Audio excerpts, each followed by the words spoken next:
Hey there, my name is Easton, and I love to play Casual Commander with my friends. Every week we meet up and we sling spells and see what our different cardboard piles are able to get up to. However, there was always one cardboard pile that I wanted to make, and this is kind of a small retelling of the story of how I ended up creating that deck, the different commanders that I went through to get to the perfect one that I wanted, and of course, the different trials and tribulations that came along with that. So I really hope you enjoy, and this is the telling of how I made one of my favorite decks to date. You see, when I was playing with my friends, I always wanted some sort of deck that was friendly. Not every deck is, of course, friendly.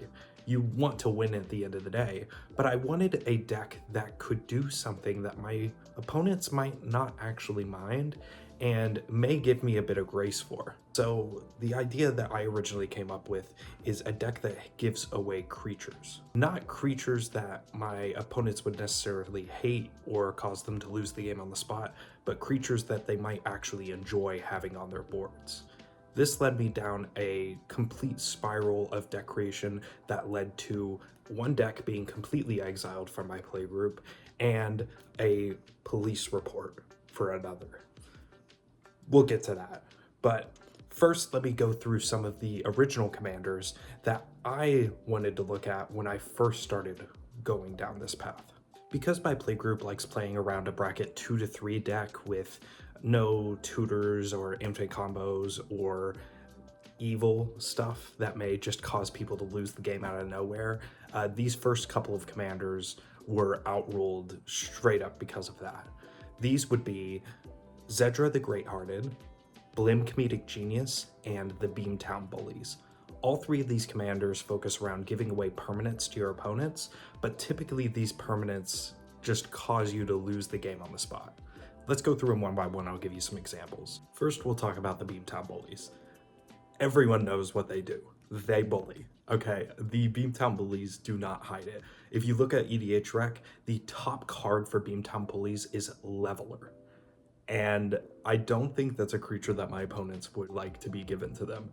Next, I ended up looking at Blim Comedic Genius, and this one I had to write off pretty quick. It has some really cool cards like Demonic Pact, but this is another card that just causes you to typically lose the game out of nowhere, and even if you don't lose the game right then, it strips your hand of cards, and I just know my friends would not appreciate that in the slightest. And the final one I looked at is Zedru the Great-Hearted. Now this seemed more like something that I could get behind. It gives you a little bit of card draw and some life gain, but again, when you look at the cards that Zedru is typically running, it's enchantments or different artifacts that just cause you to be locked out of the game entirely. Some examples that I saw were 9 lives, which causes them to lose the game once they've taken a certain amount of damage, and Steel Golem, which just causes them to not be able to play the game at all. So again, not quite what I was looking for this specific deck. Originally, when I started looking, I felt kind of discouraged by having 3 pretty big dead ends initially, but then while watching an episode of Shuffle Up and Play on the Tolarian Community College YouTube channel, the professor gave me a very large glimmer of hope. Show us the show. My commander is Jon Irenicus, Shattered One. On paper, Jon Irenicus looks perfect. He gives away counters at the end step to make the creatures bigger that I hand out, taps them to make sure that they're not used as chump blockers, and then goads them to make sure that they don't bite me in the butt later. Not to mention, they even had a cheeky little line at the end that lets me draw cards whenever they attack, keeping my hand nice and full. But this one kind of had some unintended consequences. You see, initially I looked at Jon Irenicus's list and I saw, again, more evil stuff, more stuff that you want to give away to cause your opponent's pain. But I don't want to do that. I want to give my friends good creatures, but, somehow win still. And this kind of discouraged me initially. But then I kind of had a change of heart. I thought, what if I'm going about this the wrong way? You see, what if instead of giving away things that are inherently good to my opponents, I gave away things that maybe they're glad to get because someone else didn't get them? Maybe they were happy to receive the creatures I was giving because the idea of an opponent owning them was much more terrifying. Oh, brother, this guy stinks! Yes, you read that right. Somehow, my silly creature deck became an infect deck for a bit, and my friends did not appreciate this in the slightest.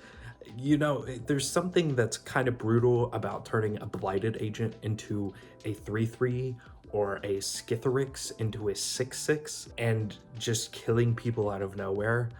I typically, instead of my friends being happy that they received the infect creature, I would see the color drain from their face as they looked at my other opponents and just went, I'm so sorry. I have to do it. I can't do anything about it. While I awkwardly sat behind a propaganda and a no mercy and a dissipation field, just sitting there awkwardly with my hands clasped as I watched them all ding each other for 3+ infect in a single swing. It was not a good feeling. Now, clearly, looking at so many evil cards had corrupted me in some way. Some sort of devil had been growing on my shoulder as I saw all of these cool evil permanents that I didn't get to run in my own deck. And again, I felt discouraged. But that was until I had a draft night with my friends with a box of Commander Legends. Commander Legends has a lot of really cool legends in it, and one of those legends caught my eye more than the others. Allow me to introduce you to my new obsession, Gor Muldrak, Amphimologist. As I mentioned, I do not want to make an evil deck. So with this one, I specifically made sure that I was not going to put any evil cards in it by making this a Simic group hug style creature types matter deck. It focused on using spells to hand out resources to my opponents and give creatures to those that were behind. But I also had another trick up my sleeve.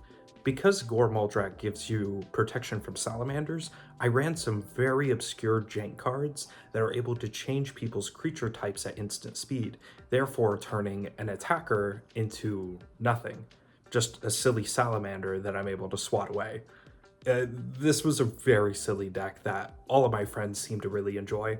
While I wasn't winning games with it much, it was very, very funny to have someone swing at me with a massive attacker just to turn it into a salamander and it do nothing, because clearly I am protected from salamanders. Now, there was one glaring issue with this deck, and it was the salamanders. The salamanders were kind of the whole reason that I initially built the deck, but they weren't really being used all that much by my opponents. I expected my opponents to receive the salamanders and use them to chip in for damage on my opponents, and of course, with me being protected by them, I wouldn't have to worry about them biting me in the butt.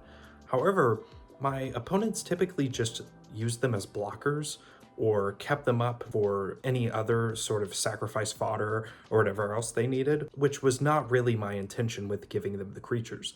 Of course, when I give away a creature, I expect them to attack with it, right? Well, with this deck, it wasn't really quite the case. So I knew with a little bit more tinkering and a little bit more messing around, I could maybe encourage that a bit more, and then tragedy struck.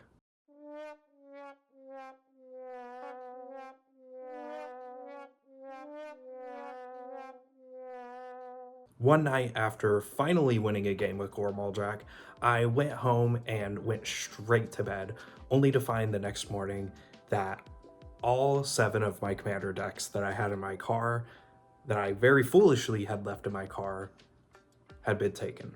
Upon noticing they were gone, I filed a police report and began panicking. I even thought for a while I was going to have to drop the hobby entirely because this was years of collecting. This was generous trades from friends. This was birthday gifts. This was Christmas. This was a lot of cherished memories and cards instantly gone. And for a long time, I held out hope that they were going to return someday. And I could say with confidence, over half a year later, they're probably gone. Now, this meant that my brand new Salamander deck that I just finished only a few weeks earlier was already gone. I had no room to be able to tinker with it and get it to where I wanted because I no longer had it. I honestly didn't even have the willpower to try to scrape together the cards to rebuild the exact same list. So I figured I would just try to make something new. After a few months of not being able to play Magic because of my, lack of decks, one of my LGSs was super generous and actually offered to give me a precon. I was so grateful, but it still didn't feel quite right. I'm someone that really does enjoy playing a deck that I've built from the ground up. There's just sort of a unmatched feeling that you get with a self-made deck versus a pre-constructed deck. In order to not be rude, I took the cheapest precon that they had at the time and thanked them profusely as I went home to unbox the deck and begin sleeving it up. The precon that I had selected was the Death Tolls precon from Duskmourn. Little did I know that once I began sleeving up this deck, I would lay eyes upon the card that I had been looking for this entire time. The card that I had honestly been dreaming of for months and would have never found unless my entire collection had been ripped from my car. And that card is the alternate commander for Death Tolls, Rendmaw, Creaking Nest. The birds that Rendmaw is able to create are a strict upgrade over Gor Muldrak's salamanders. Not only do they enter tapped to avoid being used as blockers, they are goaded to ensure that they're going to attack, and they have the built-in flying evasion, making it to where my opponents are constantly chipping each other for damage on their combat steps. And not to mention, my friends actually don't mind the birds. Some of my friends have like token decks that really take advantage from having extra power on the board, or small creatures matter decks where the 2 power really does help them a lot. But for the most part, they kind of go unnoticed until life totals start getting down. Because at a certain point, I can have everyone have about 5 or 4 birds a piece, and that could represent 10 plus damage per swing. And once I start getting to that critical mass of birds, I could start using some of my really awesome payoff cards. I have Massacre Worm, Pygmy Kavu, Culling Ritual, and Wingstorm. Wingstorm has become the most feared card in my playgroup. Wingstorm. All of my opponents are constantly bickering back and forth on if I have Wingstorm or not. Sometimes they're debating using board wipes just to try to get rid of the birds because they're afraid that they're going to get dinged for a random 20 damage out of nowhere when I cast Wingstorm. It is hilarious. To have a deck where a random uncommon from Prophecy is now the bane of my friend's existence is honestly a massive win for me. This deck was exactly what I was looking for the whole time. It was the perfect deck. And to think that the only way that I was going to be able to get it was by having the rest of my collection ripped from me. It's kind of brutal, but honestly, the freedom to be able to rebuild my collection has been awesome, and the generosity of my friends and neighbors has just truly been outstanding. So it's really made this process a bit more fun than I initially thought it was going to be. So I'd like to use this channel, at least initially, to kind of document my comeback into the hobby, show you some of the decks that I brewed once I had everything stolen from me, and show you that brewing is maybe more fun than you initially thought. If you are interested in that, please do let me know in the comments below, and I genuinely appreciate you checking out this video. I'm going to be sure to link any deck lists that I have in the description if you are at all curious about any of these commanders. They all seem really cool. The only reason that I didn't build them is because my playgroup would literally grind me into a paste and use me in some sort of stew or confection. I really hope you have a nice day, and thank you again for checking out this video. Peace.